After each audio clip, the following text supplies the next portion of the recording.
ઓમ શ્રી ગણેશાય નમઃ. જય શ્રી કૃષ્ણ મિત્રો. શારદીય પવિત્ર નવરાત્રિ ચાલી રહી છે અને આ નવરાત્રિમાં આપણે સાંભળીએ છીએ શ્રીમદ દેવી ભાગવત પુરાણ કથા. ખૂબ જ પવિત્ર પુરાણ કથા છે. નવરાત્રિમાં સાંભળવાથી મા દુર્ગા પ્રસન્ન થઈ અને સુખ સમૃદ્ધિ શાંતિ સારું આરોગ્યના આશીર્વાદ આપે છે અને અંતે મોક્ષ પ્રદાન કરે છે. તો પ્રિય ભક્તગણો, તમને વિનંતી છે કે શ્રીમદ દેવી ભાગવત પુરાણ આપણે પૂરું સાંભળીશું. આગળના વિડીયોમાં અમે સ્કંદ પહેલો મૂકી દીધો છે અને આજના વિડીયોમાં હું સ્કંદ બીજો મૂકવા જઈ રહી છું.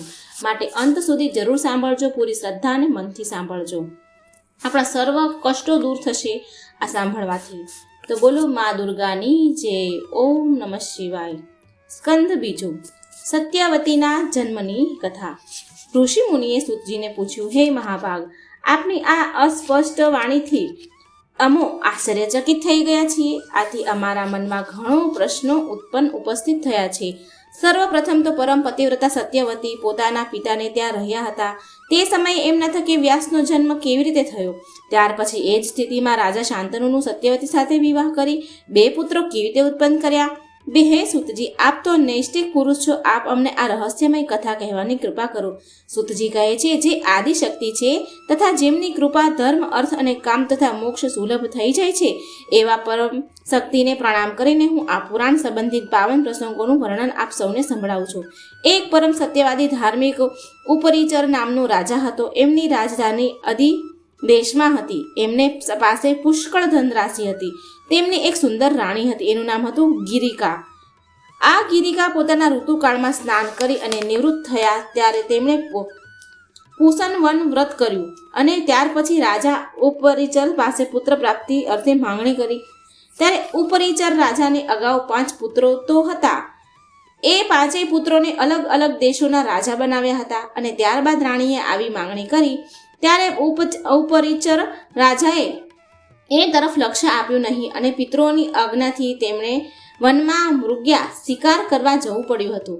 તેમના મન હૃદયમાં પોતાની પત્ની પ્રત્યે અપાર પ્રેમ હોવાના કારણે તથા પત્નીએ માંગણી કરી હતી તે યાદ આવતા અને એમનામાં કામ ઉત્પન્ન થતા એમનામાંથી વીર્યસ્ખલન થઈ ગયું. રાજાએ વિચાર્યું, મારું આ વીર્ય અમોઘ છે, માટે કરીને હું આ વીર્ય મારી સ્ત્રીને મોકલી આપું. આમ વિચાર કરતા જ રાજાએ એ વીર્ય અભિમંત્રિત કરી એક વડલાના પાનનો દોરો પડ્યો બનાવીને તેમાં મૂક્યો. પાસે એક બાજ પક્ષી હતું. તેને રાજાએ સૂચના આપી કે આ પડ્યો તું હાલને હાલ લઈને ઉડ અને મારી પત્નીને આપ. આવું તેનું નામ ગિરિકા છે. તેની હમણાં જ તેના ઋતુકાળથી નિવૃત્ત થઈ છે. સૂતજી કહેવા લાગ્યા. આમ કહી ઉપરીસર રાજાએ પડ્યો બાજને આપ્યો. બાજ ઉપરીસરની આજ્ઞાથી પડ્યો લઈને એમને ઘેરે જવા પડ્યો. ત્યારે આકાશ માર્ગમાં જતા તેને વચમાં કેટલાક બાજ પક્ષીઓ જોયા કે આ માંસ લઈને જાય છે. એમ વિચારી બાજ પક્ષી ઉપર હુમલો કર્યો. તે સમયે બાજની ચાંચમાંથી એ પડ્યો છટકી ગયો. બરાબર નીચે જ યમુના નદી વહેતી હતી, તેમાં જઈ પડ્યો. એ જ સમયે એક સ્વર્ગની અપ્સરા યમુનામાં સ્નાન કરી રહી હતી. તેણીએ એક બ્રાહ્મણને દેવવંદનને સ્તુતિ કરતા સ્નાન કરતો હતો. તેને જોઈને અપ્સરાને કુબુદ્ધિ સૂજી અને અપ્સરાએ જળમાં ડૂબકી લગાવી બ્રાહ્મણના પગ પાસે જઈ તેને પકડી લીધો. એ વખતે બ્રાહ્મણ પ્રાણાયામ કરતો હતો. જ્યારે તેમણે જોયું કે પોતાના પ્રાણાયામનો ભંગ કરનારી સ્વછંદી અપ્સરા કે જેનું નામ અદ્રિકા હતું, તેને જોઈ બ્રાહ્મણે કહ્યું કે તે મારા ધ્યાનમાં વિઘ્ન નાખ્યું છે, મને ધ્યાન ભંગ કર્યું, એટલે તને શ્રાપ આપું છું કે તું માછલી થઈ જા અને બ્રાહ્મણના શ્રાપથી તુર્ત જા. તરત જ ચંદ્રિકા નામની અપ્સરા માછલી બની ગઈ અને યમુના નદીમાં ફરતી હતી. તે જ સમયે બાજના ચાંચમાંથી પેલો પડ્યો યમુના નદીમાં પડ્યો અને જળમાં પેલું વીર્ય પડ્યું. એ તરત જ માછલીના રૂપમાં રહેલી અપ્સરા તેને ગળી પેટમાં ઉતારી દીધું. હે મુનિવરો, બ્રાહ્મણના શ્રાપથી માછલી થઈ ગયેલી અપ્સરાએ બ્રાહ્મણને શાપ મુક્ત કરવા વિનંતી કરી. ત્યારે બ્રાહ્મણને થયું કે ક્રોધમાં આવીને મેં શાપ આપ્યો છે. ત્યારે અપ્સરાને કહેવા લાગ્યા કે કલ્યાણી, તું શોક ન કર, હું તને શાપ મુક્તિનો સમય કહું છું. જ્યારે તારા પેટમાં 2 માનવ પુત્રો ઉત્પન્ન થશે ત્યારે તારો શ્રાપથી ઉદ્ધાર થશે. બ્રાહ્મણના વચનોથી અપ્સરાએ સમયની રાહ જોતી માછલી રૂપે યમુનામાં ફરવા લાગી અને થોડા સમય પછી માછીમારની જાળમાં સંપડાઈ ગઈ. કિનારે લાવી માછીમારોએ તેને ચીરી નાખતા તેનું મરણ થયું અને બ્રાહ્મણના શાપમાંથી ચંદ્રિકા નામની અપ્સરા મુક્ત થઈ પોતાના મૂળ સ્વરૂપે સ્વર્ગે ચાલી ગઈ. આ બાજુ માછીમારોએ માછલીનું પેટ ચીરતા તેમને 2 સુંદર બાળકો દેખાયા. માછીઓનું ઘણું આશ્ચર્ય થયું.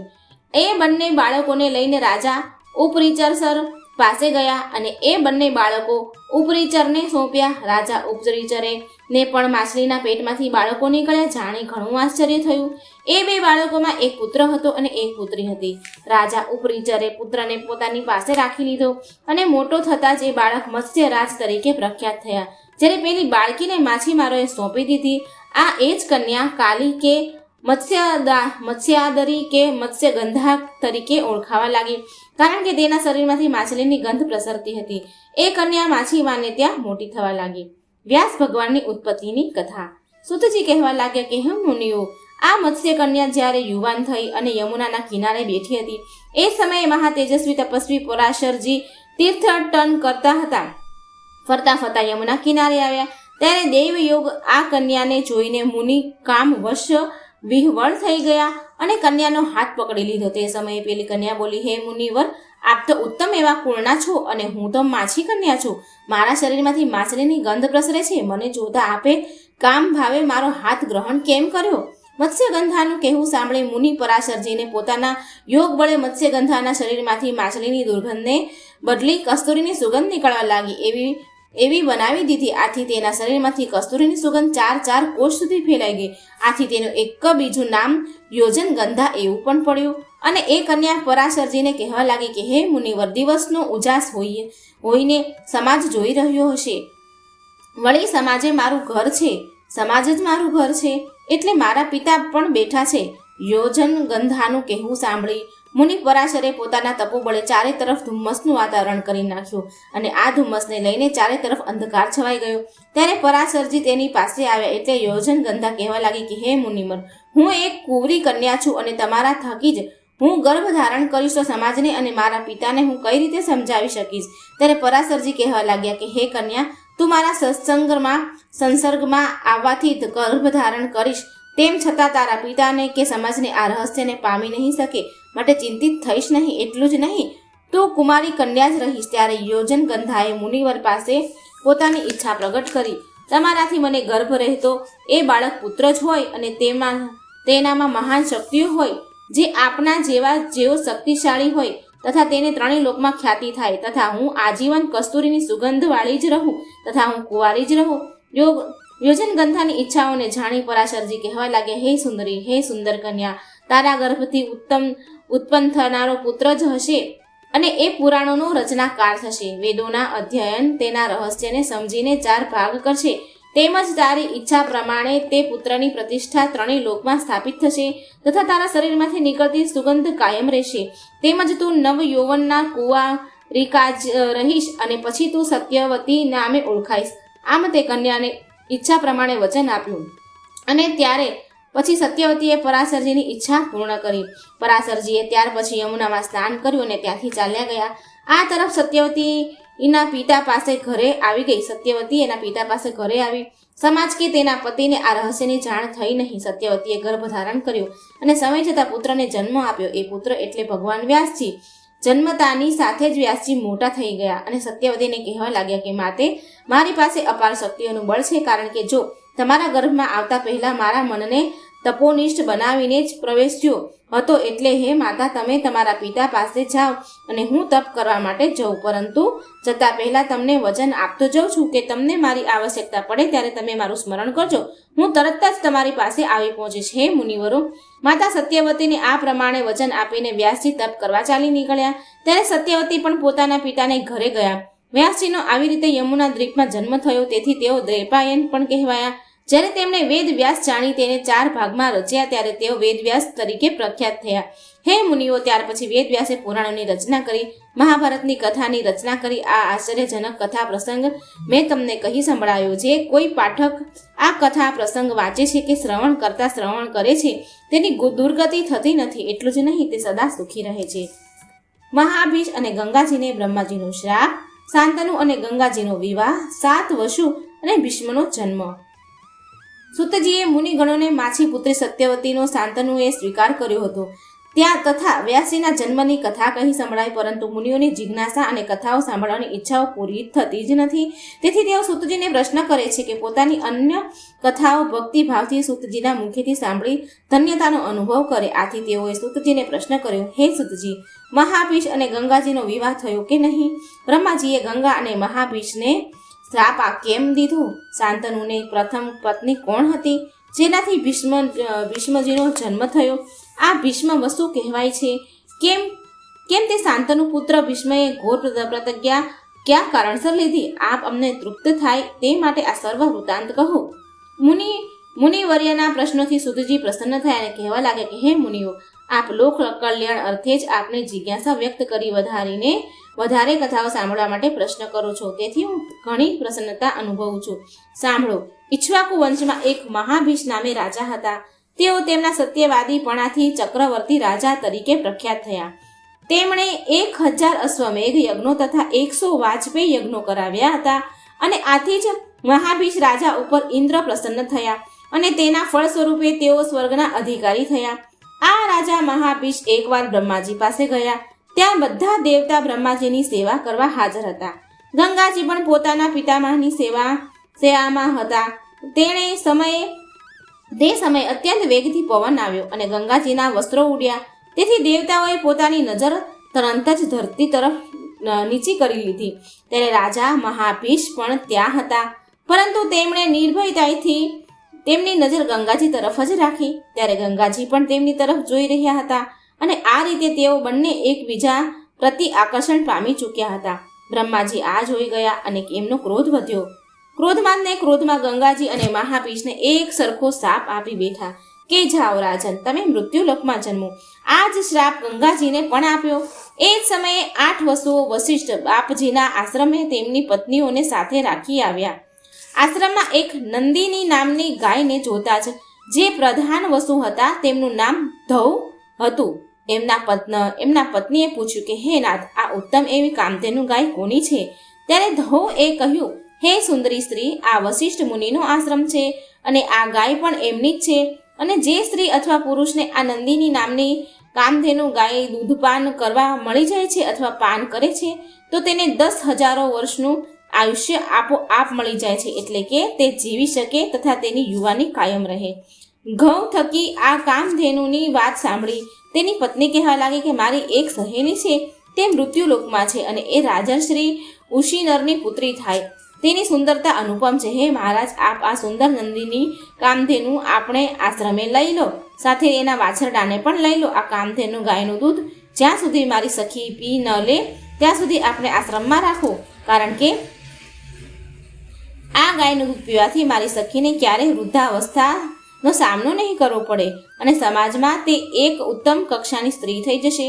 ઘઉંનું મનમાં આવી કપટથી કામધેનુ ગાય લઈ જવાનો જરા પણ ઈચ્છા ન હતી, પરંતુ પોતાની સ્ત્રીને રાજી કરવા પોતાના મનને પોતાને વશ રાખનારા એવા વશિષ્ઠ બાપજીનું અપમાન કરી નંદિની ગાયને ચોરી લીધી. પોતાના સ્થાને જતા રહ્યા. આ કામ પૃથ્વી વગેરે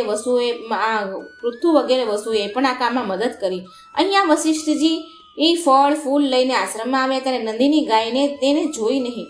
ન જોતા તે વાછરડો કોણ ચોરી ગયું જાણવા માટે ધ્યાન કર્યું ત્યારે એમને ખ્યાલ આવી ગયો કે વસુઓએ મારું અપમાન કરીને ગાય વાછરડાને ચોરી લીધા છે. એટલે વશિષ્ઠજીએ એમના અપરાધ બદલ બધા વસુઓને આવો શ્રાપ દીધો. વસુઓને મૃત્યુલોકમાં જન્મ લેવો પડશે એવો શાપ આપી દીધો. આની જાણ બધા વસુઓને થઈ ગઈ. તેથી તેઓ ખિન્ન થઈ બોલ્યા, આપણે શાપગ્રસ્ત થઈ ગયા છીએ. એટલે તે બધા વસુઓ ઋષિના આશ્રમે આવી વશિષ્ઠજીને પ્રસન્ન કરવા માટે તેમના શરણે ગયા, અને ઋષિ સામે દયામણી આંખે જોવા લાગ્યા. આથી ઋષિને દયા આવી. તેથી તેઓ બોલ્યા, તમારે 1 વર્ષ સુધી જ માનવ યોનિમાં રહેવું પડશે, પરંતુ મારી સાથે છળ કરી મારી ગાય ચોરી જનારાએ મોટા ઘઉં નામના વસુને ઘણો વખત માનવ યોનિમાં રહેવું પડશે. આશ્રમમાં આવેલા વસુઓ ત્યાર પછી ગયા રસ્તામાં તેઓએ જોયું તો મહાનદી ગંગા પણ એ જ રસ્તે જઈ રહ્યા હતા.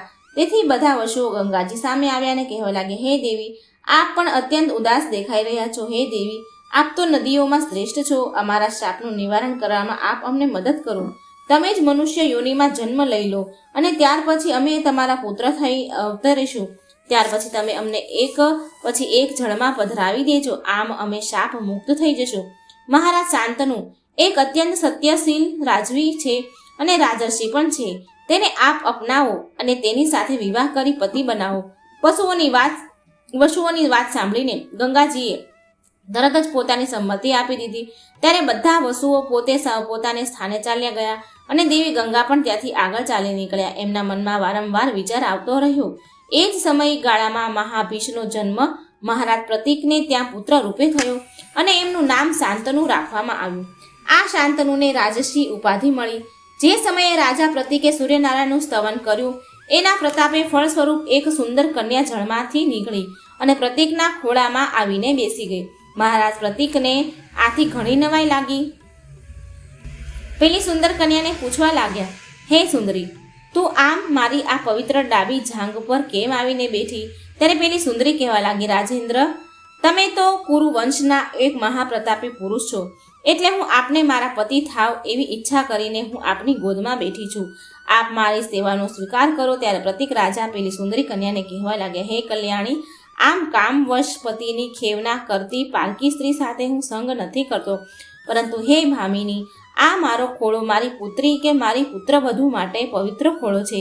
માટે કરીને તું મારા પુત્રની સાથે વિવાહ કર અને મારી પુત્રવધુ બન. પેલી સ્ત્રી પ્રતીકની વાત અને ઈચ્છા સાંભળી ત્યાંથી ચાલી નીકળી. અહીંયા પ્રતીક રાજા પણ પોતાને સ્થાને આવી પહોંચ્યા.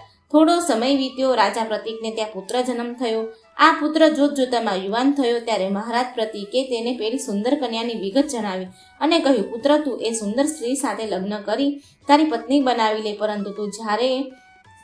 પરંતુ જ્યારે તેને નદી કિનારે બેઠેલી જોઈને તેની પાસે જઈ તેને એમ પૂછીશ નહીં કે હે સુંદરી, તું કોણ છો, પરંતુ તું તેને તારી ધર્મપત્ની બનાવી લે. એ જ તારા સુખી જીવન માટે ઉચિત છે. સુતજી કહેવા લાગ્યા કે મુનિજનોના આમ પોતાના પુત્રને મહારાજા પ્રતીકે આજ્ઞા કરી અને ખૂબ જ પ્રસન્નચિત્ત થઈ તેમણે પોતાના પુત્રને રાજગાદી તમામ સંપત્તિ સોંપી દીધી. ત્યાર પછી પોતે વનમાં ચાલ્યા ગયા અને મહાદેવી જગદંબિકાની આરાધના તપ દ્વારા કરવા લાગ્યા અને ત્યાર પછી તેઓએ દેહ ત્યાગી સ્વર્ગ લોક ચાલ્યા ગયા. મહારાજ શાંતનુના હાથમાં પિતાનું રાજ્ય આવ્યું. તેઓ એક ધર્મપૂર્વક રાજ્યનો તમામ વ્યવહાર કરવા લાગ્યા અને પોતાની પ્રજાને પુત્રરૂપ સમજી એમની રક્ષા કરવા લાગ્યા. સુતજી કહે છે, આમ પ્રતીક રાજાના સ્વર્ગવાસ પછી આ સતધર્મી મહારાજ શાંતનુ શિકાર કરવાનો વિચાર કરી સુંદર વસ્ત્રો આભૂષણ પહેરી ચાલી નીકળ્યા અને પેલી નદીને કિનારે આવી પહોંચ્યા. ત્યાં તેમને પેલી પોતાના પિતાએ કહેલી હતી તે સુંદર કન્યા બેઠેલી જોઈ અને જોતજોતામાં શાંતનુ તેની પાસે ગયા. પેલી સુંદર સ્ત્રીને ખ્યાલ આવી ગયો કે એ જ મહારાજ મહિષ છે. રાજા શાંતનુ તેની પાસે આવી ગયા. કહેવા લાગ્યા, હે સુંદરી, તું કોઈ દેવી છો કે પછી માનુષી, ગંધર્વ કે યક્ષિણી, નાગકન્યા અથવા તો સ્વર્ગની અપ્સરા છો? તું જે કોઈ પણ હો, તું મારી ધર્મપત્ની બની જા અને સુખી થા. એ જ તારા માટે ઉચિત છે. સુતજી કહેવા લાગ્યા કે રાજા શાંતનુને ખ્યાલ નથી કે તે સ્ત્રી ગંગા પોતે છે, પરંતુ ગંગાને ખ્યાલ આવી ગયો કે આ જ મહાભીષ છે. આ મહાભીષ છે એટલે કહેવા લાગી, મહારાજ, હું તમને ઓળખું છું. તમે મહારાજ પ્રતીકના પુત્ર છો, એટલે તમે મને એક વચન આપો એટલે હું તમને પતિ તરીકે સ્વીકાર કરું, પરંતુ તમારે વચનબદ્ધ થવું પડશે. શાંતનુએ પોતાની સંમતિ દર્શાવી એટલે ગંગાએ કહ્યું, રાજન, તમને પતિ તરીકે સ્વીકારી હું તમારે ત્યાં આવું ત્યાર પછી હું જે કોઈ કાર્ય કરું તે સારું કાર્ય હોય કે ખોટું કાર્ય હોય, તે કાર્ય કરતાં તમારાથી મને રોકી શકાય નહીં કે મને કોઈ કટુ વચન સાંભળવાનો કોઈ અધિકાર તમને રહેશે નહીં. હે રાજન, તમે જ્યારે તમારું વચન ભંગ કરશો તરત જ હું તમને છોડીને ચાલી જઈશ. બોલો. ત્યારે શાંતનુ કહે છે, હે સુંદરી, તમારી શરત મને મંજૂર છે. એમ જ્યારે શાંતનુએ કહ્યું એટલે ગંગા પોતાના પૂર્વ પતિ મહાભીષને શાંતનુના રૂપે સ્વીકાર કરી લીધા અને પેલા વસ્તુઓને જન્મધારણ કરવા માટેના માર્ગ મોકળો મળી ગયો. ઘણો સમય વીત્યો પછી ગંગાને ગર્ભ રહ્યો અને એક પુત્ર રૂપે વસુનો જન્મ થયો એટલે ગંગાએ નવજાત બાળકને લઈને નદીમાં પધરાવી દીધું. આમ એક પછી એક એવા 7 વસુઓ પુત્ર રૂપે જન્મ લીધો અને એ સાતેયને ગંગાજીએ નદીમાં પધરાવી દીધા. આથી શાંતનુને પારાવાર દુઃખ થયું. તેમ છતાં વચનબદ્ધ હોય તેઓ ગંગાને કંઈ કહી શક્યા નથી, પરંતુ અંદરને અંદર દુઃખી થતા રહેતા હતા. પણ જ્યારે 8મો પુત્ર થતા ગંગા તેને લઈને જળમાં પધરાવા જતી હતી ત્યારે શાંતનુ પરિણામની પરવા ન કરતા ગંગાને આપેલું વચન તોડી અટકાવી કહેવા લાગ્યા કે તે મારા 7 પુત્રને મારી નાખ્યા છે, પરંતુ મેં તને રોકી નથી. હવે આ 8મા પુત્રને તું જીવન દાન દે. પૂર્વ જે વસુએ વશિષ્ઠજીની ગાયની ચોરી કરી હતી તે ઘઉ નામનો આ વસુ 8મો પુત્ર થયો હતો. ગંગા કહે છે, મહારાજ નથી જાતી. તમે મને આપેલું વચન તોડ્યું છે, માટે હું અહીંયાથી ચાલી જાઉં છું અને આ પુત્રને પણ લઈ જાઉં છું. જે મોટો થયા પછી હું તમને પાછો આપી દઈશ. ત્યારે શાંતનુથી રહેવાયું નહીં અને ગંગાને કટુ વચનો સંભળાવા લાગ્યા. તેમ છતાં ગંગા શાંતનુને એ સ્થિતિમાં મૂકી પેલા 8મા વસુને લઈને ચાલવા લાગી. નદી કિનારે આવી ત્યારે પાછળ દુઃખી થતા અને આંસુ વહાવતા શાંતનુએ આવતા જોયા તો ગંગાજી કહેવા લાગે, હે રાજન, તમને હું એ રહસ્ય સમજાવું. બ્રહ્માજીના શ્રાપથી 8 વસુઓએ માનવ દેહ ધારણ કરવો પડ્યો હતો અને તેથી તેઓ મારા પુત્ર તરીકે અવતર્યા હતા. પરંતુ તેઓએ મને વિનંતી કરેલી હતી કે હે ગંગાજી, તમે અમને જન્મતાની સાથે જળમાં પધરાવી દેજો, જેથી કરીને અમે બ્રહ્માજીના શ્રાપમાંથી મુક્ત થઈ જઈશું. હે રાજન, આ વસુઓ ત્યાર પછી પુત્ર રૂપે અવતર્યા અને એમની ઈચ્છાથી જ જળમાં પધરાવ્યા છે. પરંતુ આ 8મો વસુ છે, જે પૂર્વ કૌ નામે હતો અને તેણે તેના પત્નીના કહેવાથી કપટ કરી વશિષ્ઠ મુનિનું અપમાન કરી તેમની નંદિની નામની ગાયને વાછરડા સાથે ચોરી લીધી હતી. વશિષ્ઠજીએ આ ઘોને પણ શ્રાપ આપ્યો હતો કે તારે માનવ યોનિમાં જન્મ લઈને ઘણો વખત જીવવું પડશે, એટલે આ 8મું વસુ પુત્ર રૂપે હું તમને સોંપું છું. આજથી હું તમને સોંપું છું. એ ગંગાએ નામથી પ્રસિદ્ધ થશે. આપ તેને લઈ જાઓ અને સુખી થાવ ને પુત્રને હોનહાર બનાવો, કારણ કે આ મહાયોદ્ધા થવાને સર્જાયો છે. 3 લોકમાં તે મહાપરાક્રમી, બળવાન, ધનુષધારી અને પ્રખ્યાત થશે. હવે મને મારી એક વાત માનો. પુત્ર બાળક અવસ્થામાં છે અને તેને માતાની જરૂર પડે છે. માતા જ પોતાના પુત્રને સમજી શકે છે. માટે કરીને તેનું પાલન પોષણ હું કરીશ અને તે મોટો થશે ત્યારે તમને સોંપી દઈશ. હે નરેશ, તમે મને ઓળખી નથી. હું જ તમારા પૂર્વજન્મની પ્રેમિકા ગંગા છું. આમ કહી ગંગા બાળકને લઈ અંતર્ધ્યાન થઈ ગયા. રાજા શાંતનુ દુઃખી હૃદયે શોકગ્રસ્ત હસ્તિનાપુર પોતાના ભવનમાં જ રહ્યા.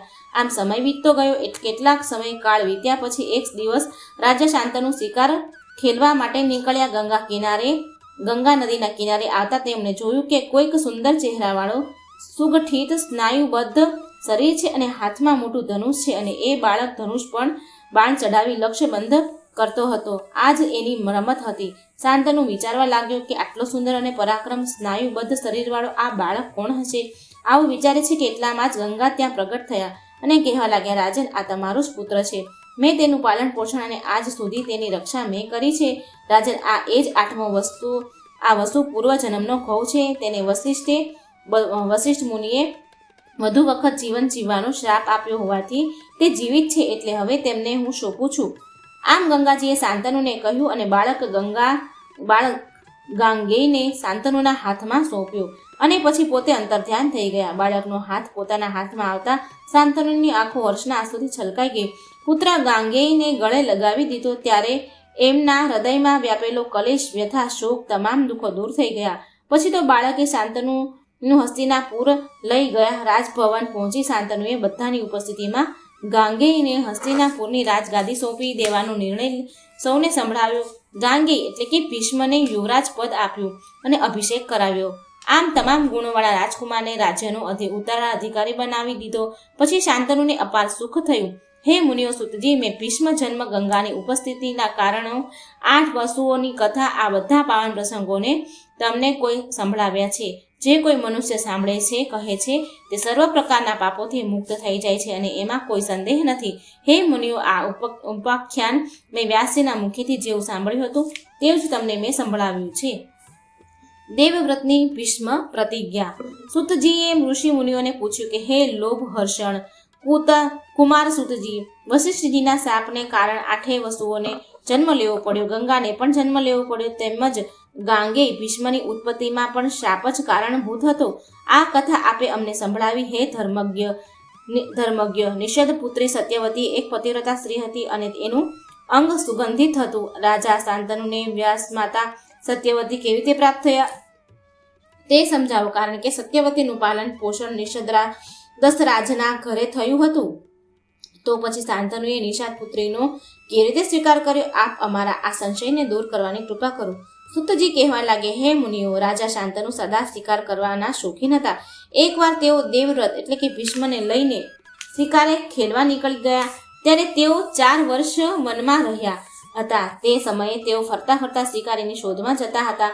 ત્યારે તેને દૂર નીકળી જતા તેમને મનમાં લોભાવી નાખનારી અને મનને શાંત કરી દેનારી એવી પવન મારફત સુગંધ આવી. ત્યારે શાંતનુએ સુગંધ જે રસ્તે આવતી હતી તે તરફ આગળ વધતા ગયા. વિચારતા હતા કે આ સુગંધ પારિજાત છે કે કસ્તુરી જાત ચંપાની છે કે પછી માલતીની ક્યાં છે, તો પછી સુગંધ કેતકીની, પરંતુ આ બધામાં આ સુગંધ તો નથી જ. આમ વિચારતા તેઓ યમુના ઘાટે પહોંચ્યા તો ત્યાં તેમને એક સુંદર સૌંદર્યવાન સુંદરીને બેઠેલી જોઈ. શાંતનુને નક્કી થઈ ગયું કે આ સુગંધ આ સુંદર યુવાન સ્ત્રીના શરીરમાંથી જ આવે છે. એટલે તેઓ એ કન્યા પાસે ગયા અને નજીકથી જોતા પાછા વિચારવા લાગ્યા કે શું આ કોઈ ગંધર્વ કન્યા હશે, નાગ કન્યા હશે, માનુષી હશે, કોઈ દેવાંગના હશે કે પછી કોઈ અપ્સરા હશે. આ કન્યા ખરેખર કોણ હશે તેની હું કેવી રીતે જાણ કરું? પછી કાંઈક નિર્ણય કરી શાંતનુએ તે કન્યા પાસે ગયા અને કહેવા લાગ્યા કે હે પ્રિય, તમે કોણ છો? તમે અહીંયા કેમ બેઠા છો? તમારે પિતાશ્રી કોણ છે? વળી તમે એકલા જ બેઠા છો, તમારી સાથે કોઈ દેખાતું નથી. હવે મને એ કહો કે તમે પરણેલા છો કે કુંવારા છો? આ પ્રમાણે પ્રશ્નો મહારાજ શાંતનુએ નિષાદ પુત્રી સત્યવતીને કર્યા. ત્યારે સત્યવતી કહે છે, રાજન, હું નિષાદ દશરાજની પુત્રી છું અને એમની આજ્ઞાથી જ હું અહીંયા બેઠી છું, કારણ કે અમારો ધંધો નાવિકનો છે. આ યમુનાજીને પાર કરવા ઈચ્છતાને હું નાવમાં બેસાડી યમુના પાર કરાવું છું અને તે આવકથી અમારું ભરણ પોષણ થાય છે. આજે કાંઈ મેં કહ્યું છે તે તદ્દન સત્ય છે. નિષાદ દશરાજની કન્યાની વાત સાંભળી શાંતનુએ પોતાનો પરિચય આપતા કહ્યું, હે સુંદરી, હું કુરુવંશનો એક પ્રખ્યાત રાજા છું. મારું નામ શાંતનુ છે. હે મૃગનયની, મારા મહેલમાં મારી બીજી કોઈ સ્ત્રી પત્ની નથી, એટલે તમે મારા ધર્મ પત્ની બનો. હું સદા તમને સુખી રાખીશ તથા તમને અનુકૂળ રહીશ. મારે પત્ની હતી, પરંતુ તે મને છોડીને ચાલી ગઈ છે. માટે કરીને મેં તમને આ કહ્યું, કારણ કે અત્યારે હું પત્ની વિના મારું જીવન પસાર કરી રહ્યો છું. નિષાદ કન્યા સત્યવતી કહેવા લાગી, હે રાજન, તમે જે કાંઈ મને કહ્યું તે વાત બધી સાચી માની લઉં છું, પરંતુ હું સ્વતંત્ર નથી. તમે મારા પિતાને મળો અને તમારી ઈચ્છા પ્રદર્શિત કરો. તેઓ તમારી મનની કામના અવશ્ય પૂર્ણ કરશે.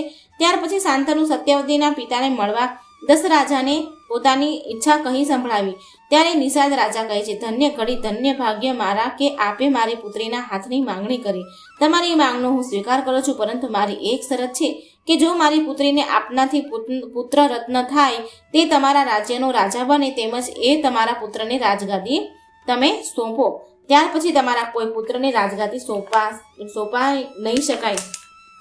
નહીં શકાય. બોલો, મંજૂર છે? દશરાજાની શરત સાંભળીને શાંતનુ ઊભા થઈ ચાલતા થયા. તેઓ ખિન્ન થઈ ગયા, કારણ કે તેઓએ ગંગાપુત્ર ગંગેયને દેવવ્રત ભીષ્મને રાજગાદીનો ઉત્તરાધિકારી બનાવી ચૂક્યા હતા. કેમ કરીને દશરાજને વચન આપે? હસ્તિનાપુર પહોંચ્યા પછી શાંતનુ ઉદાસ રહેવા લાગ્યા. ના ખાવાનું ભાવે, ના કોઈની સાથે વાત કરે, ઊંઘ પણ ન આવે. આ સ્થિતિ પિતાની જોઈને ભીષ્મ શાંતનુ પાસે ગયા અને કહેવા લાગ્યા, પિતાજી, જે પુત્ર પોતાના પિતાના દુઃખને સમજે નહીં અને તેને દૂર કરવાનો પ્રયત્ન કરે નહીં, એવા પુત્રના જન્મ લેવાનો તેનો શો લાભ?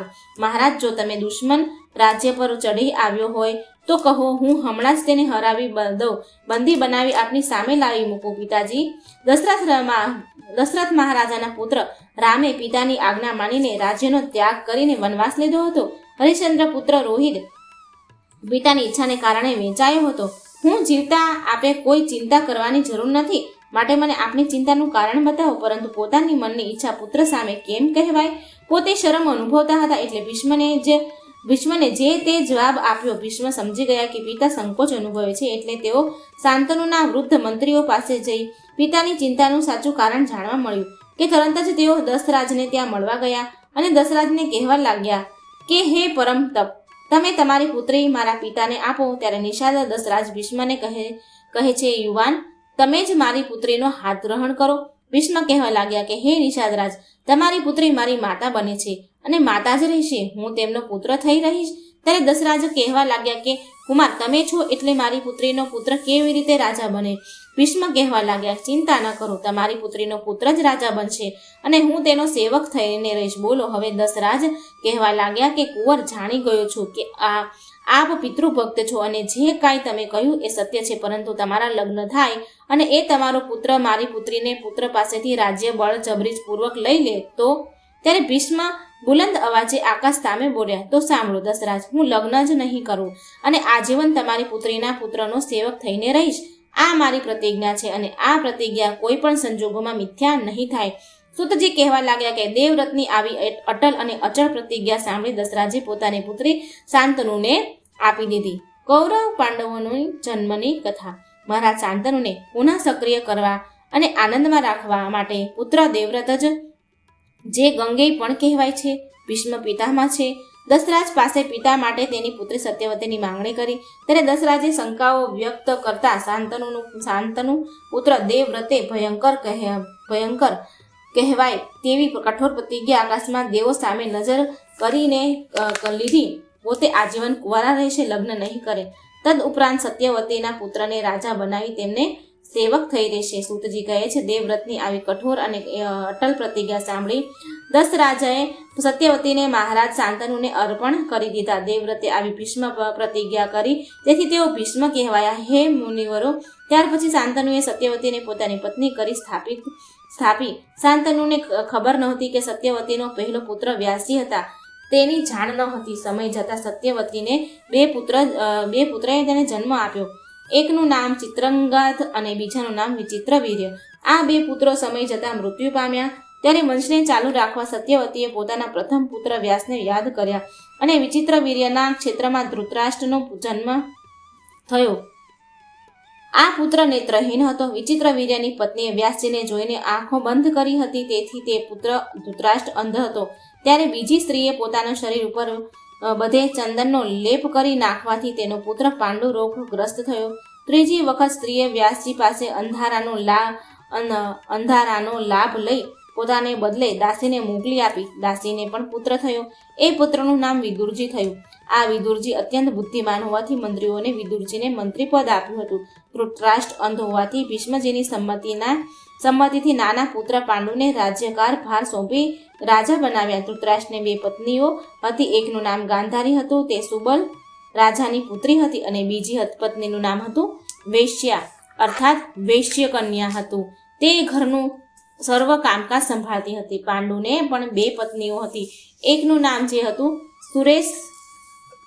સુરેશનરાજની પુત્રી કુંતી હતું અને બીજી પત્નીનું નામ હતું માદ્રી હતું. તે મંદરાજની પુત્રી હતી. ધૃતરાષ્ટ્ર પત્ની ગાંધારીને 100 પુત્રને જન્મ આપ્યો. બીજી પત્ની વેશ્યાથી પણ એક પુત્રનો જન્મ થયો, જે અત્યંત મનોહર તથા યુદ્ધનો અતિ શોખીન તથા યુદ્ધ કળામાં માહિર હતા. પાંડુ પત્ની કુંતી જ્યારે પિતાને ઘરે હતી ત્યારે કન્યા અવસ્થામાં જ તેમણે કર્ણને જન્મ આપ્યો. આ કર્ણ સૂર્યના પ્રસાદ રૂપી કૃપાથી જન્મ્યો અને તેનું નામ કર્ણ રાખવામાં આવ્યું. આ કર્ણ જન્મથી જ કવચ અને કુંડળ સાથે લઈને આવ્યો હતો. આ પછી કુંતી પાંડુ પત્ની થઈને હસ્તિનાપુર આવ્યા. કર્ણ તથા 5 પાંડવોનો જન્મ. હે સૂતજી, આપે આ કેવી વિચિત્ર વાત કહી. કુંતી તો કુંવારિકા હતી, તો પછી તેને પહેલો પુત્ર કેવી રીતે થયો? અને ત્યાર પછી તેનો વિવાહ પાંડુ સાથે થયો. કુંતીનો સહયોગ સૂર્ય સાથે કેવી રીતે થાય, જેનાથી કુંતીને કર્ણની માતા થવું પડ્યું? તો પછી પુત્રની માતા હોય કુંતી કુંવારી કન્યા કેમ કહેવાય? ને પાંડુએ એની સાથે વિવાહ કર્યા. આ સર્વ વૃત્તાંત મુનિઓ અમને કહી સંભળાવો. સૂતજી કહે છે કે જે સમયે રાજા સુરેશની પુત્રી જ્યારે નાની હતી ત્યારે રાજા કુંતી ભોજ તેને સુરસેન પાસેથી માંગી હતી અને પોતાને ત્યાં લઈ ગયા હતા અને તેનું પાલન પોષણ કરતા હતા. કુંતી ખૂબ જ સુંદર હતી. અગ્નિહોત્રીનો સમય હતો. રાજા કુંતી ભોજની આજ્ઞાથી કુંતી સર્વ કાર્યો સંભાળતી હતી. તે સમયે મુનિવર દુર્વાસાજી ત્યાં પધાર્યા. ત્યારે કુંતીએ મુનિ દુર્વાસાનું ભલી ભાંતિ સ્વાગત કર્યું. કુંતીની સેવા ભાવનાથી દુર્વાસાનું મન અત્યંત પ્રસન્ન થયું અને સંતોષ પામ્યા. ત્યારે દુર્વાસાજીએ કુંતીને એક અત્યંત ઉત્તમ એવો મંત્ર શીખવ્યો અને કહ્યું, કુંતી, આ મંત્રથી તું જે દેવની ઈચ્છા કરીને પ્રયોગ કરીશ એટલે એ દેવ તારી પાસે પ્રગટ થશે અને તારી ઈચ્છા પૂર્ણ કરશે. દુર્વાસાના ચાલ્યા ગયા પછી કુંતી પોતાના મહેલ બેઠી હતી. ત્યારે તેને પેલા મંત્રનો પ્રભાવ જાણવાની ઈચ્છા થઈ. એ જ વખતે સૂર્યનારાયણ આકાશમાં પૂર્ણ કણાએ પ્રકાશિત હતા. તેના ઉપર કુંતીની નજર પડી અને કુંતીએ પેલો મંત્ર પ્રયોગ કર્યો.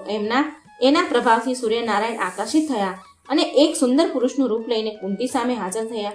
ત્યારે તેમને જોઈને કુંતી ડરની મારી થરથર ધ્રુજવા લાગી. આથી સૂર્યનારાયણ બોલ્યા, કુંતી, તે મંત્ર પ્રયોગ કરી મને કેમ બોલાવ્યો છે? તે મને બોલાવ્યો એટલે જ હું તારી પાસે આવ્યો છું, એટલે મારું સ્વાગત કરવું જોઈએ. તું જે મંત્ર બોલી તેનાથી હું વિવશ થઈ ગયો છું, માટે કરીને તું મારું સ્વાગત કર. ત્યારે કુંતી કહેવા લાગ્યા, ધર્મના રહસ્યના જાણકાર હે પ્રભુ, આપનાથી હું શું અજાણ્યું હોય? હું કુંવારી કન્યા છું. ત્યારે સૂર્ય બોલ્યા, કુંતી, જો તું મારું સ્વાગત નહીં કરે તો હું તને અને જેણે આ મંત્ર આપ્યો છે તે બંનેને શ્રાપ આપીશ. તારો કન્યા ધર્મભંગ નહીં થાય તે વાત તદ્દન નક્કી સમજ.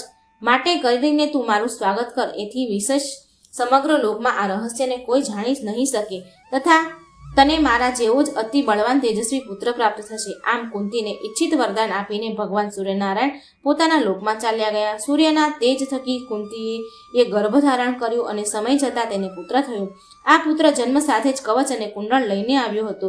સુંદર મુખવાળા આ પુત્રને કુંતીએ એક પેટીમાં મૂકી દાઈ માતાને સોંપી દીધો. દાઈ માતા તે પેટી લઈને ચાલી ગઈ ત્યારે રસ્તામાં તેને અધિરથ નામનો સૂત મળ્યો. અધિરથની સ્ત્રી પણ તેની સાથે હતી. અધિરથે ધાઈ માતા પાસેથી પુત્રને માંગી લીધો. અધિરથની પત્ની આવા કાંતિવાન સુંદર પુત્રને જોઈને રાજી થઈ ગઈ. તરત જ તેને પોતાની ગોદમાં તેડી લીધો અને પછી બંને પોતાને ઘરે આવી પુત્રનું લાલન પાલન કરી પોષણ કરવા લાગ્યા.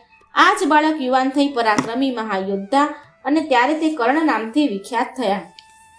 ત્યાર પછી એ જ કુંતી સ્વયંવરમાં પાંડુની પત્ની થઈ. હસ્તિનાપુર આવ્યા. આ પાંડુને માંદ્રી નામક એક બીજી પણ પત્ની હતી. એ માદરાજની પુત્રી હતી. સમય જતાં પાંડુ રાજા શિકાર કરવા માટે વનમાં ગયા. ત્યાં એક મુનિ મૃગનું રૂપ લઈને પોતાની સ્ત્રી સાથે વિહાર કરતા હતા. પાંડુને આ ખબર નહીં એટલે તેણે મૃગ શિકાર કર્યો. ત્યારે ઋષિ બોલ્યા, હે પાંડુ, હું તને શ્રાપ આપું છું.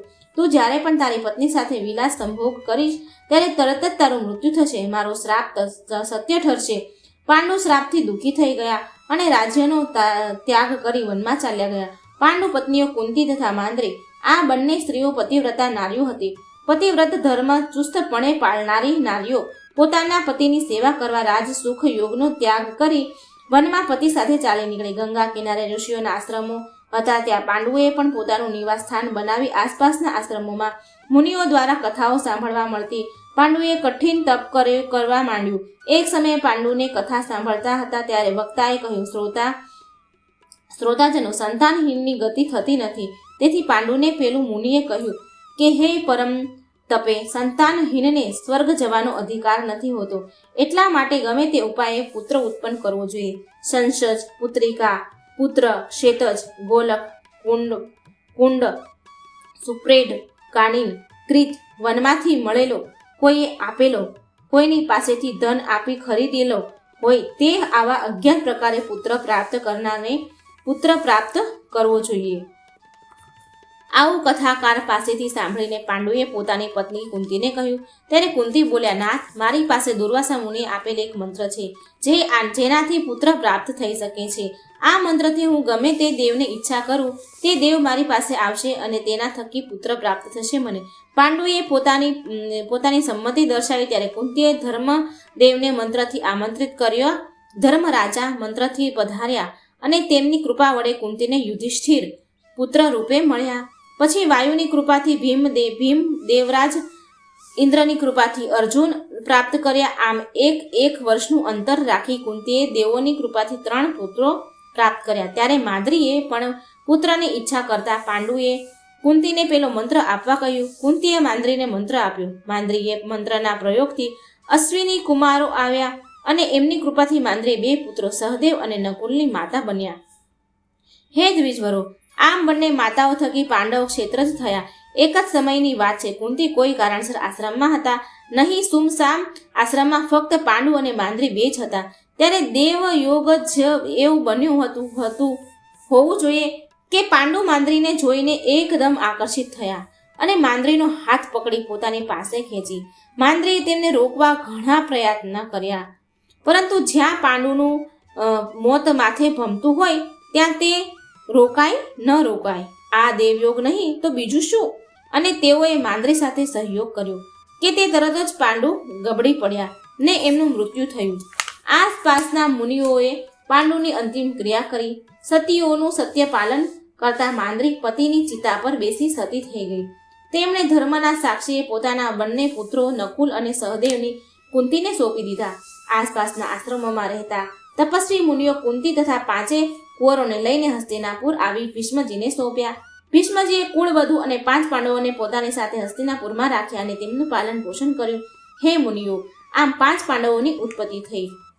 કૌરવો પાંડવોનું ટૂંકમાં વર્ણન. પાંડવોનું હિમાલય આરોહણ. સૂતજી સંક્ષિપ્તમાં સર્વ વૃત્તાંત મુનિઓને કહેવા લાગ્યા કે હે મુનિગણો, અર્જુન લક્ષ્ય વેધ કરી સ્વયંવરમાં દ્રૌપદીને મેળવી અને ભીમ તરત જ દ્રૌપદીને ખભે ઉપાડી માતા કુંતી પાસે આવ્યા. ત્યારે માતા કુંતી સ્નાન કરી રહ્યા હતા. ભીમે કહ્યું, માતા, જો હું કાંઈ લાવ્યો છું. એટલે માતા બોલી, સ્નાન કરતા ભીમને કહે છે, જે લાવ્યા હોય તે 5 ભાઈઓ વહેંચી લો.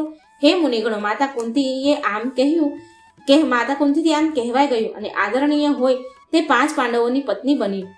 દ્રૌપદી છે સત્યભામી, પતિવ્રતા, પવિત્ર નારી હતી. એ 5 પાંડવોની દ્રૌપદીને 5 પુત્રો થયા. સુભદ્રજી શ્રી કૃષ્ણના બહેન થતા હતા. તેમની સાથે અર્જુનના વિવાહ થયા. અર્જુને સુભદ્રાજીનું અપહરણ શ્રી કૃષ્ણની સંમતિથી કર્યું હતું. આ સુભદ્રાજી અર્જુનને વીર પુત્ર અભિમન્યુ પુત્ર રૂપે જન્મ્યો અને યુદ્ધ ભૂમિમાં વીરતાપૂર્વક યુદ્ધ કરી મેદાનમાં જ વીરગતિને પામ્યો. દ્રૌપદીના 5 પુત્રની યુદ્ધમાં ક્રૂર રીતે હત્યા થઈ. વિરાટ રાજાની પુત્રી સાથે અભિમન્યુના વિવાહ થયા હતા. વિરાટ પુત્રીનું સૌંદર્ય અનુપમ હતું, પરંતુ અભિમન્યુની મૃત્યુથી વંશ ખતમ થઈ ગયો હતો. તેથી એ સમયે વિરાટ પુત્રીએ એક પુત્રને જન્મ આપ્યો, જેના પ્રાણ અગ્નિબાણથી નીકળી ગયો હતો. પરંતુ ભગવાન શ્રી કૃષ્ણે પોતે વિરાટ પુત્રી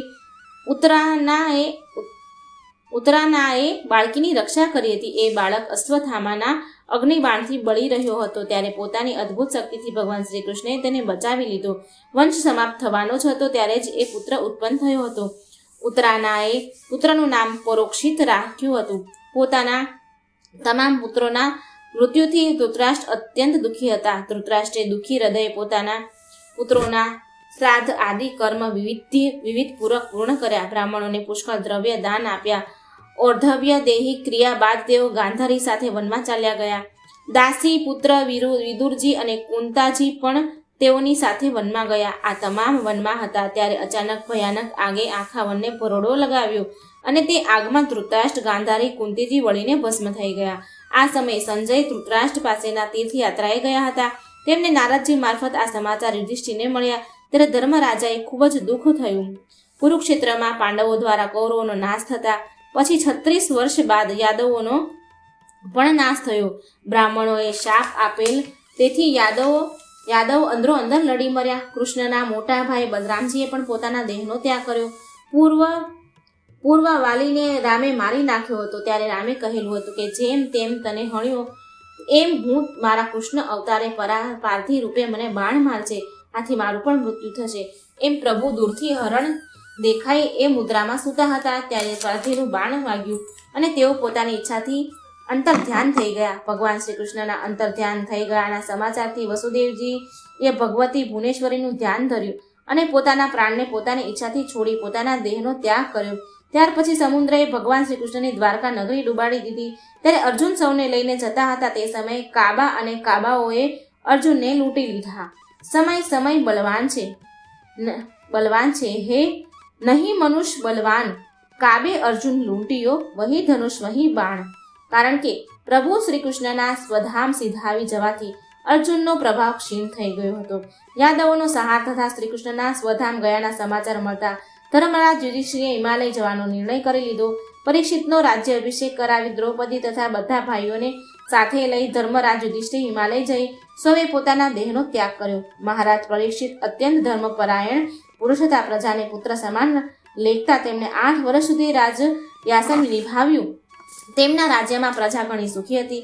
રાજાએ તેમનું પાલન પોષણ કર્યું. એક સમયે રાજાને શિકાર કરવા જવાની ઈચ્છા થઈ અને તેઓ શિકાર કરવા જંગલમાં ગયા. ઘણો સમય શિકાર શોધતા વીત્યો, પરંતુ શિકાર હાથમાં આવ્યો નહીં. પરીક્ષિત રાજાને થાક લાગ્યો હતો અને તરત જ તરસ લાગી હતી પાણીની. આમ તેમ નજર કરતા રાજાની નજર એક મુનિ ધ્યાનમાં બેઠા હતા. ત્યાં પરીક્ષિત રાજાએ મુનિ પાસે પાણી માંગ્યું, પરંતુ મુનિ ધ્યાનમાં બેઠા હોવાથી તેમણે કોઈ જવાબ આપ્યો નહીં. એટલે તરસથી અકળાયેલા પરીક્ષિત રાજાને ક્રોધ ચડ્યો. તેમણે મુનિના ગળામાં પાસે એક મરેલો સાપ પડ્યો હતો તેને પોતાના ભાલા ઉપર ઉઠાવી મુનિના ગળામાં વીંટી દીધો અને ત્યાંથી આગળ વધ્યા. આ મુનિનો એક પુત્ર ખૂબ જ તેજસ્વી હતો. તેના મિત્રએ આવીને તેને કહ્યું, મુનિકુમાર, તમારા પિતાના ગળામાં કોઈ મરેલો સાપ વીંટાળી દીધો છે. આ સાંભળતા જ મુનિકુમાર અત્યંત ક્રોધે ભરાયા અને હાથમાં જળ લઈ શાપ આપ્યો કે જેણે પણ મારા પિતાના ગળામાં મરેલો સાપ વીંટાળ્યો છે તેને આજથી 7 રાત્રિ બાદ તક્ષક નામનો નાગકરણ છે. મુનિનો શિષ્ય દોડ્યો અને રાજા પરીક્ષિતને મુનિ પુત્રએ તમને શાપ આપ્યો છે તે કહી સંભળાવ્યો. તક્ષક દંશથી રાજા પરીક્ષિતનું મૃત્યુ થાય છે. મુનિકુમાર ગતિ જાતના દીધેલા શાપથી રાજા પરીક્ષિત અત્યંત દુઃખી થયા. તેમણે પોતાના મંત્રીઓને બોલાવી તેમને કહ્યું, બ્રાહ્મણોનો શાપ મને લાગ્યો છે. મેં ક્રોધમાં મુનિનો અપરાધ કર્યો છે. મંત્રીઓ, આપ હવે વિચાર કરીને મને કહો કારણ શાપ દંશથી મૃત્યુ નક્કી છે અને કોઈ ટાળી શકે તેમ નથી. આ પ્રમાણે મંત્રીઓને પોતે શાપગ્રસ્ત થયા છે કહી ઉપાય વિચારવાનો સમય આપી પોતે તરત જ રાજ્યનો કારભાર પોતાના વિશ્વાસુ સેવકોને સોંપી એક 7 માળ ઊંચી ઇમારત બનાવડાવી. તેઓ મંત્રીઓની સાથે ઉપર જઈને રહેવા લાગ્યા અને ચારે તરફ કડક બંદોબસ્ત કરી સૂચના આપી કે કોઈ પણ આ ભવનની આસપાસ ફરકવો ન જોઈએ. તદુપરાંત મંત્રી વેદોને પણ રોકી લીધા. આમ બધી રીતે રક્ષાનો પ્રબંધ કરી રાજા પરીક્ષિત પેલા ગોરખમુખ નામના મુનિને પોતાના શાપ દેનારા મુનિ ક્ષમા કરે, કારણ કે રાજા પરીક્ષિત અમારા પરમ સેવક છે, એટલે આપ કૃપા કરી તેના અપરાધ બધા ક્ષમા કરો. આવું પરીક્ષિત પેલા ગોરખમુખ મુનિને સમજાવી મોકલ્યા. પરંતુ પેલા શાપ દેનારા મુનિએ કોઈ પ્રતિભાવ આપ્યો નહીં. ત્યારે એક વિદ્વાન મંત્ર સિદ્ધ પ્રાપ્ત કરેલ કશ્યપ નામના મંત્ર જ્ઞાતાએ ધનની અત્યંત જરૂર હતી તેને, અને તે ધન લોભી પણ હતા. એટલે તેને ખબર પડી કે પરીક્ષિત શ્રાપગ્રસ્ત થયેલા છે. કોઈ પણ બ્રાહ્મણોને પરીક્ષિત અપરાધ કર્યો તેથી મુનિએ શાપ દઈ દીધો છે. આ જાણે કશ્યપ તરત જ પરીક્ષિત રાજા પાસે પહોંચવા ચાલી નીકળ્યા. એ જ સમયે તક્ષક નાગ પણ મનુષ્ય રૂપ ધારણ કરી ચાલી નીકળ્યો. ત્યારે એ પણ કશ્યપને જોયો તેથી તક્ષકને પૂછ્યું, મુનિ, આપ આમ ઉતાવળે ક્યાં જઈ રહ્યા છો? કશ્યપે કહ્યું, રાજા પરીક્ષિતને તક્ષક નામનો નાગ દંશ દેવાનો છે, એટલે તેમના શરીરમાંથી વિષય અગ્નિ મારો મંત્ર શક્તિથી હું દૂર કરીશ, એટલે હું જાઉં છું. રાજા પરીક્ષિતનું આયુષ્ય હશે તો તેને હું અવશ્ય જીવત કરીશ. મંત્ર જ્ઞાતા કશ્યપની વાત સાંભળીને તક્ષકે કહ્યું, હે તક્ષક, હું જ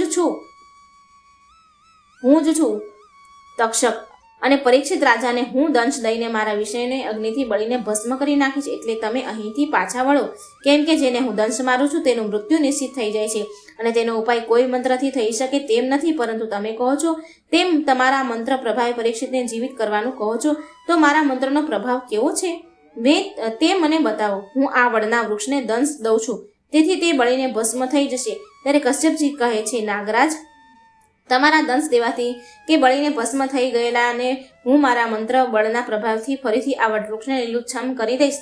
સુતજી કહે છે, ત્યારે તક્ષકે ક્રોધ કરીને પેલા વટવૃક્ષને પોતાના વિષયયુક્ત દાંત મારી દંશ દીધો. વટવૃક્ષ વિષાગ્નિથી તુરત જ બળીને રાખ થઈ ગયું. ત્યારે તક્ષકે કહ્યું, દ્વિજવર, હવે તમે આ વટવૃક્ષને પુનઃ જીવિત કરો. એટલે કશ્યપજીએ કહ્યું, ભયાનક વિષધર, તમે હવે મારા મંત્રનું બળ જુઓ. કહીને કશ્યપે વૃક્ષને ભસ્મ ભેગી કરી પોતાની હથેળીમાં જળાંજલિ ભરી મંત્રથી જળને અભિમંત્રિત કરીને પૂર્ણ વિશ્વાસથી વૃક્ષની ભસ્મ ઉપર છાંટ્યું. જળનો છંટકાવ ભસ્મ ઉપર થતાં જ વટવૃક્ષ જેમ લીલુંછમ હતું તેમ હર્યું ભર્યું થઈ ગયું. કશ્યપજીના આ મંત્ર શક્તિ જોઈને તક્ષકને આશ્ચર્યચકિત થઈ ગયા અને ગભરાયા પણ ખરો. તેથી તેણે કહ્યું, બ્રાહ્મણ, તમે શા માટે આટલો બધો પરિશ્રમ કરો છો?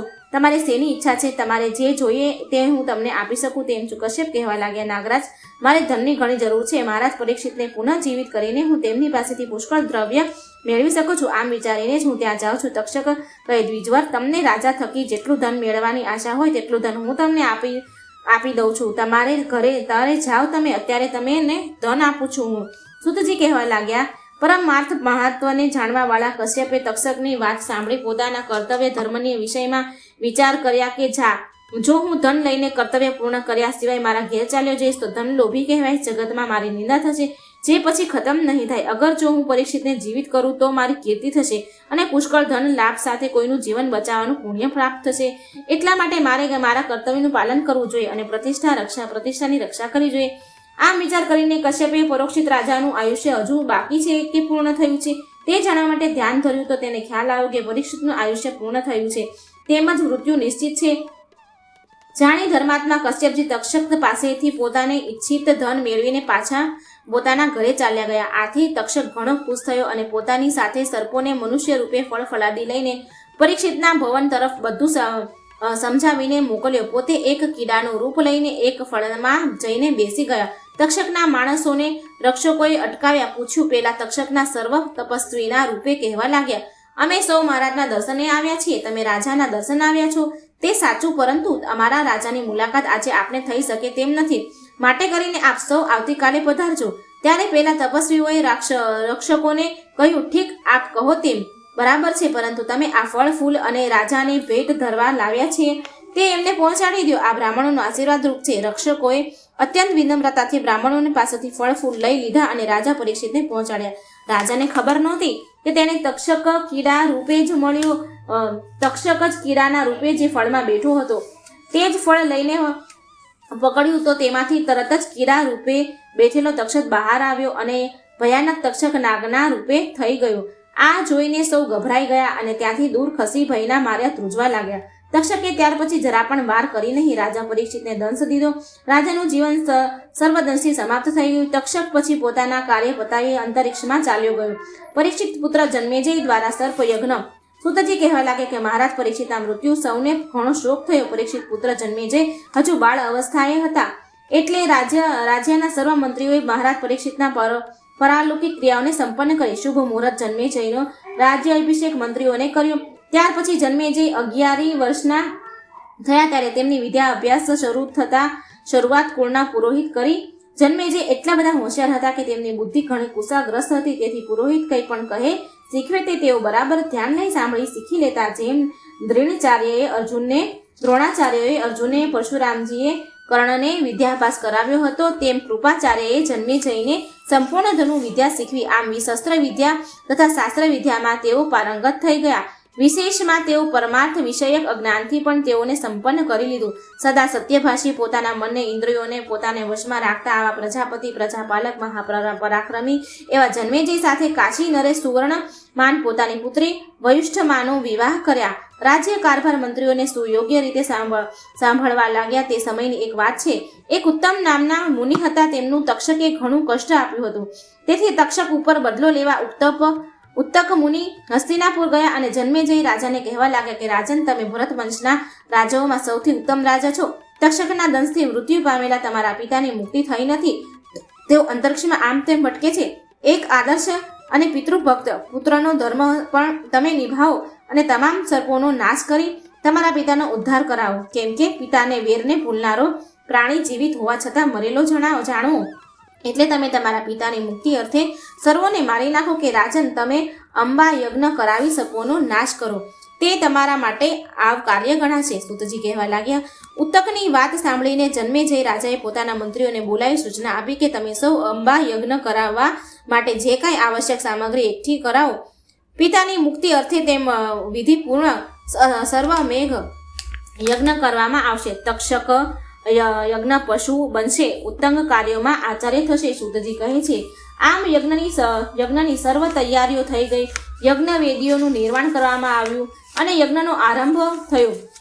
સર્પોના આહુતિ આપવા લાગી. તક્ષકને આ જાણી ગભરાયો અને દોડ્યો ઇન્દ્ર પાસે અને ઇન્દ્રની સ્તુતિ કરવા લાગ્યા. કહેવા લાગ્યા કે હે દેવ, મારી રક્ષા કરો. હું અત્યંત ભયભીત થઈને આપના શરણમાં આવ્યો છું. ત્યારે ઇન્દ્રએ તક્ષકને આશ્વાસન આપ્યું. પોતાની નજીક બેસાડી તેને ભયમુક્ત કરવા કહ્યું. ત્યારે આની જાણ તરત જ ઉત્તંગને થઈ ગઈ અને તે ઇન્દ્ર ઉપર કૃપાયમાન થઈ. ઇન્દ્રએ સહિત તક્ષકનું નાગનું પોતાના થોડા બળે આહ્વાન કર્યું. ત્યારે તક્ષકે યાયાવર વંશમાં ઉત્પન્ન થયેલા આસ્તિકાનું ધ્યાન કર્યું. એટલે મુનિકુમાર આસ્તિકા ત્યાં પ્રગટ થયા અને રાજા જન્મેજયને સમજાવવા માટે કહ્યું. આ મુનિ આસ્તિક બાળ અવસ્થાથી જ વિદ્યાધર વિદ્વાન હતા. એટલે વિદ્યા તેજથી દીપતા મુનિનું રાજાએ ખૂબ મનોવર સ્વાગત કર્યું. પછી મુનિની ઈચ્છા જાણવા પૂછ્યું ત્યારે અસ્તિકાએ કહ્યું, મહાભાગ, હવે આપ આ સર્વ યજ્ઞ કરવાનું બંધ કરો. જન્મેજય રાજા સત્યવચનથી બંધાયેલા હતા. ઉત્તંગ મુનિને બીજી વાર યજ્ઞ બંધ રાખવાથી પ્રાર્થના કરી. ત્યારે રાજાએ સર્પોની આહુતિ બંધ કરી દીધી. ત્યાર પછી વેશપાયનજીએ રાજા જન્મેજયને સંપૂર્ણ મહાભારતની કથા સંભળાવી, પરંતુ કથા સંભળાવવા છતાં રાજાને ચિત્તમાં શાંતિ ન થઈ. એટલે તેમણે રાજા જન્મેજય વ્યાસજીને પૂછ્યું કે મારી ચિત્તને શાંત કરવાનો કોઈ ઉપાય મને કહો, બતાવો. મારા અંતઃકરણ સદાય આગથી બળ્યા કરે છે. હે મુનિવર, આપ જ બતાવો, મારે શું કરવું જોઈએ? સૂતજી કહેવા લાગ્યા. રાજા જન્મેજયની વાત સાંભળીને સત્યવતી નંદન વ્યાસજી ભરી સભામાં તેમને કહેવા લાગ્યા કે હે રાજન, એક અદ્ભુત અને પરગોનીય એવું પુરાણ તમને સંભળાવું. એ પુરાણનું નામ છે શ્રીમદ દેવી ભાગવત છે. મેં પહેલા આ પવિત્ર પુરાણ મારા પુત્ર સુખદેવજીને સંભળાવ્યું હતું અને એ પુરાણ દેવી ભાગવત હવે તમને સંભળાવું છું. આ વાત મારી અતિ ગોપનીય છે, તેને જ્યાં ત્યાં પ્રગટ ન કરવી જોઈએ. આ પુરાણથી ધર્મ, અર્થ, કર્મ અને મોક્ષ સાવ સરળ અને સુલભ થઈ જાય છે. આ પુરાણમાં ઘણી કથાઓ આવે છે અને વેદોનો સાર પણ બતાવ્યો છે. આ પુરાણ કલ્યાણકારી તથા સુખ આપનાર છે. વ્યાસજીનું કહેવું સાંભળીને જન્મેજય વ્યાસજીને પૂછ્યું, પ્રભુ, આ આસ્તિક કોનો પુત્ર હતો અને યજ્ઞમાં કયા કારણસર તે વિઘ્ન નાખવા આવ્યો? સર્પ રક્ષા કરવાથી એનું પ્રયોજન શું હતું? તેણે આવી ચેષ્ટા કરી. હે મહાભાગ, આપ તો ઉત્તમો વ્રતોનું પાલન કરવાવાળો છો, માટે કરીને આ વાત આપ સ્પષ્ટ કરવાની કૃપા કરો અને આ પુરાણ પણ સંપૂર્ણ વિસ્તારથી સાંભળવાની કૃપા કરો. વ્યાસજીએ કહે છે કે એક જરત્કાર નામના ઋષિ હતા. ઋષિ સ્વભાવને ઘણા સૌમ્ય હતા. તેઓ ગૃહાશ્રમી થયા ન હતા. તેઓ વનમાં વિચરણ કરી રહ્યા હતા. ત્યારે તેમને એક ખાડામાં પોતાના પુત્રને લટકતો જોયો. ત્યારે એ પિતૃએ જતરત્કાને કહ્યું, પુત્ર, તમે વિવાહ કરી લ્યો એટલે અમે પરમ તૃપ્ત થઈ જઈશું શકીએ અને તારા સદાચારી હોવાને લીધે અમે સ્વર્ગના અધિકારી થઈશું. પિતૃઓની વાત સાંભળીને જરુત્કારુ કહેવા લાગ્યા કે હે પૂર્વજો, જો કદાચ મારા નામવાળી અને નિરંતર મારે આધીન રહેવાવાળી કન્યા મારા માંગ્યા સિવાય સામેથી મને મળે તો હું તરત જ તેની સાથે વિવાહ કરી લઈશ અને આ મારી વાત બિલકુલ સત્ય છે. આમ પોતાના પિતૃઓને જરત્કારુ કહીને તીર્થયાત્રાએ ચાલ્યા ગયા. એ જ સમયે સર્પોની માતાએ સર્પોને શ્રાપ આપ્યો કે તમે બળીને ભસ્મ થઈ જાઓ. આ પ્રસંગ એવો કે કશ્યપ મુનિને 2 પત્નીઓ હતી, કદ્રુ અને વિનતા. આ બંને વિવાદ કરવા લાગી. સૂર્યનારાયણના રથને જોડેલા ઘોડા જોઈને કદ્રુ વિનતાને કહેવા લાગી કે જો વિનતા, આ સૂર્યનારાયણના રથને જોડેલા અશ્વ સફેદ રંગનાને તું શું કહે છે? બોલ, તારી સમજ પ્રમાણે અશ્વ કેવા રંગનો છે? પછી આપણે શરત લગાવી કે જે હારી જાય તે દાસી બને. કદ્રુ કહેવા લાગી, સુમુખી, મારી સમજણ પ્રમાણે અશ્વ કાળા રંગનો છે, બરાબર, એટલે હવે હું તારી દાસી બનવાનું સ્વીકારી લે. સૂતજી કહે છે, આ વખત કદ્રુની પાસે ઘણા નાના નાના કાળા સર્પ હતા. એ તમામ પુત્રને કદ્રુએ કહ્યું, તમે બધા જઈને રથને જોડેલા અશ્વની ચારે તરફ વીંટળાઈ જાઓ અને એને કાળો બનાવી નાખો. એ કેટલાક પુત્રોને કદ્રુની આજ્ઞાનું પાલન કર્યું અને બીજા બધા સર્પો સફેદ અશ્વની ચારે બાજુ વીંટળાઈ ગયા. આથી ઘોડો કાળો દેખાવા લાગ્યો. પછી કદ્રુ અને વિનતા ઘોડા પાસે જઈને જુએ છે તો ઘોડો કાળા રંગનો દેખાયો. આથી વિનતા દુઃખી થઈ. એ જ વખતે વિનતાનો પુત્ર પક્ષીરાજ ગરુડ ત્યાં આવ્યા. તેનામાં અપૂર્વ શક્તિ હતી. તેનો ખોરાક જ સર્પો હતા. પોતાની માતા વિનતાને આમ દુઃખી ભરી સ્થિતિમાં જોઈ ગરુડ કહે છે, તમે આમ કેમ દુઃખી છો? ત્યારે વિનતાએ ગરુડજીને કહ્યું, હે પુત્ર, હું તારી અરમાન માતે કદ્રુની દાસી બની ગઈ છું. ત્યારે ગરુડે કહ્યું, માતા, જરાય દુઃખી ન થાવ, હું હમણાં જ તેનો ઉપાય કરું છું. અને આમ કહી ગરુડ સ્વર્ગમાં ગયા.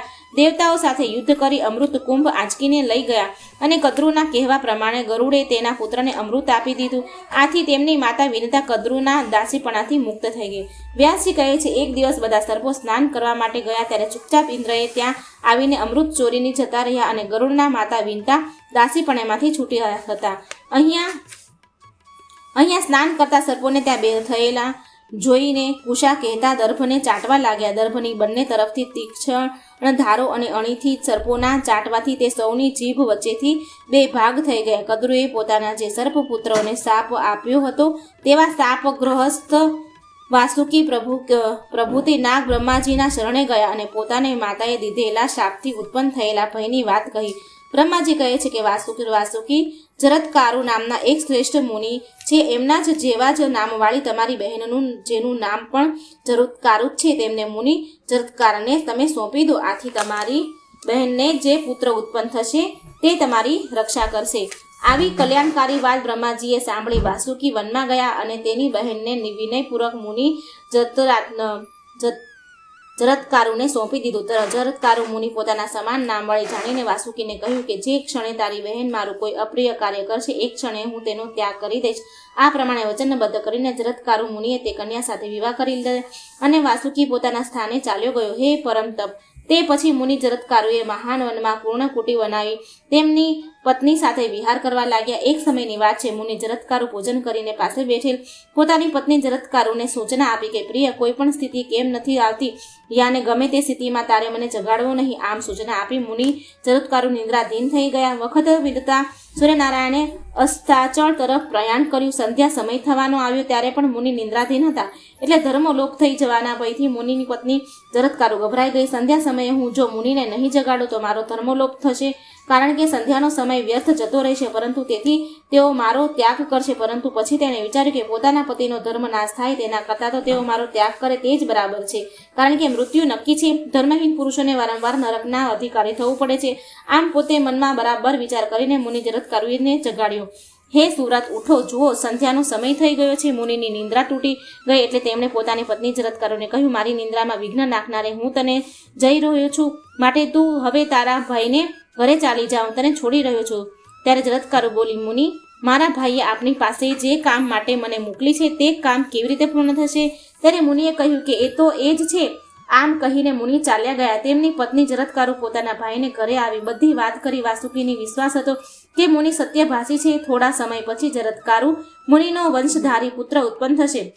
હે કુરુશ્રેષ્ઠ પરીક્ષિત, તે જ પુત્ર આ આસ્તિક નામથી પ્રખ્યાત થયો, અને એ હે રાજન પોતાની માતાના કુળને બચાવી લેવા જ તેણે યજ્ઞ બંધ કરાવ્યો. રાજન, તમે હવે મને ભક્તિભાવપૂર્વક ભગવતી જગદંબિકાનું એક ભવ્ય મંદિર બનાવો, એટલે તેને પુણ્ય પ્રભાવે તેમને પુષ્કળ સિદ્ધિઓ પ્રાપ્ત થશે. રાજન, પવિત્ર ભાવના રાખી માતાજીની ભક્તિભાવથી આરાધના કરવાથી મા જગદંબા અભિલાષા પૂર્ણ કરે છે. રાજેન્દ્રિય, તમે નવરાત્રિ દરમિયાન 9 દિવસ વ્રત રાખો અને 9 દિવસ સુધી શ્રીમદ દેવી ભાગવતના નામના પુરાણનું ભાવથી શ્રવણ કરો. આ સર્વોત્તમ પુરાણમાં આદ્ય શક્તિને ભગવાન વિષ્ણુને અડધા શ્લોકમાં સાંભળ્યું હતું. હે રાજન, આ પુરાણનું શ્રવણ કરવાથી તમારી હૃદય ચિંતાની શાંતિ પ્રાપ્ત થશે. એટલું જ નહીં, તમારા પિતૃઓની મુક્તિ થવા સ્વર્ગની પ્રાપ્તિ થશે. શ્રીમદ દેવી ભાગવતનો આ બીજો સ્કંધ અહીં સમાપ્ત થાય છે. મિત્રો, વિડીયો સારો લાગે તો લાઈક અને શેર જરૂર કરજો. જય શ્રી કૃષ્ણ. રાધે રાધે. Thank you.